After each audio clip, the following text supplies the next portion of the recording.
mshambuliaji hatari wa klabu ya Yanga Clement Mzize, baada ya siku ya jana kufanikiwa kufunga mabao mawili dhidi ya Fountain Gate katika mchezo wa ligi kuu soka Tanzania bara. Sasa rasmi amefikisha mabao 13 ambayo yanamfanya kuwa kinara wa upachikaji wa mabao katika ligi hiyo. Clement Mzize amekuwa na kiwango bora sana msimu huu.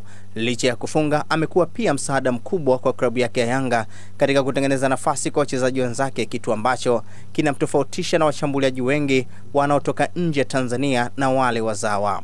Nyuma ya Clement Mzize kuna Prince Dube pamoja na Jean Charles Ahua, ambao wote hawa wana idadi sawa ya mabao 12 wakiachwa bao moja na kinara huyo ambaye kwa sasa ana mabao 13.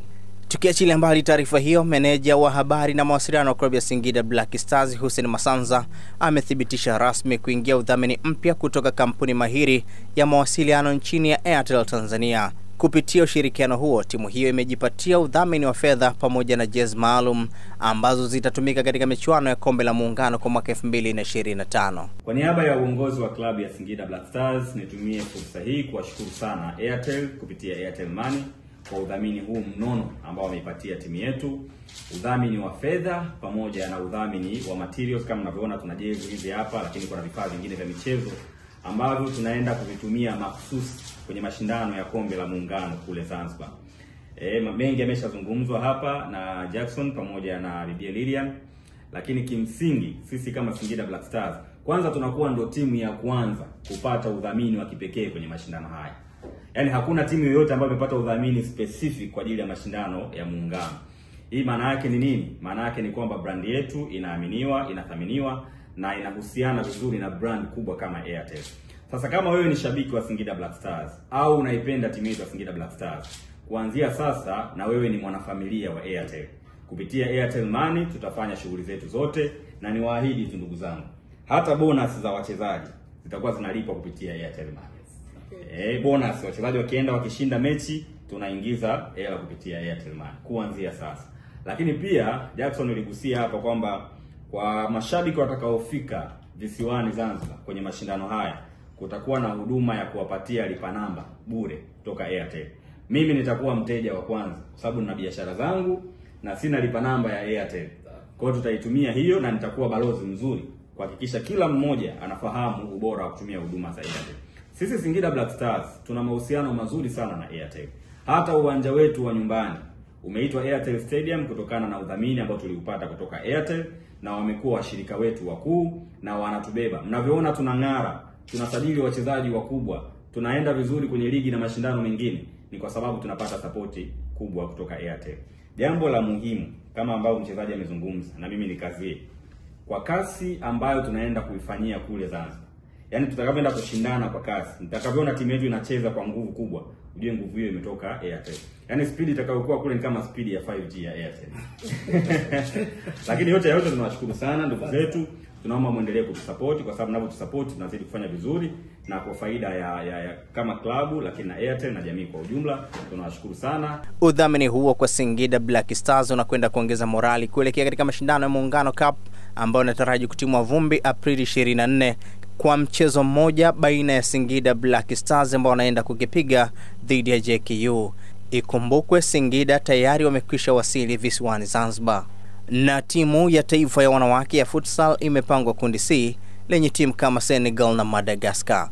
Timu hiyo ya wanawake itaanza kutupa karata yake ya kwanza dhidi ya Madagascar tarehe 24 ya mwezi huu, na mchezo wa pili utapigwa tarehe 26 dhidi ya Senegal. Na tukitoka hapo tuende katika zile habari za kimichezo katika midani ya kimataifa. Club ya Leeds United na Burnley zimerejea kwenye ligi kuu ya Uingereza baada ya kumaliza vinara kwenye msimamo wa ligi ya Championship nchini England, nafasi ya kwanza na ya pili mtawalia, huku zikibakisha michezo miwili. Michezo hiyo miwili ndio itakayoamua bingwa wa ligi hiyo namba 2 kwa ukubwa nchini England, na kwa sasa Leeds inaongoza ikiwa na alama 94 sawa na Burnley ambazo zinatofautiana kwa mabao ya kufunga na kufungwa. Timu zote zimecheza michezo sawa, nikimaanisha wamecheza michezo 44 na Leeds United imefunga mabao 89 huku Burnley wao wakifunga mabao 61, na inayokamata nafasi ya 3 Sheffield United wao wana pointi 86 na haiwezi kufikia pointi walizonazo Burnley pamoja na Leeds United hata kama watapoteza michezo miwili iliyobaki. Leeds United ilishuka msimu wa 22-23 ikimaliza nafasi ya 4 na katika michezo 38 ilivuna alama 31, lakini katika msimu huo pia ilishuka Southampton ambayo ilivuna pointi 25 katika michezo 38 na sasa imeshuka kutoka ligi kuu na msimu ujao itacheza Championship sambamba na Leicester City.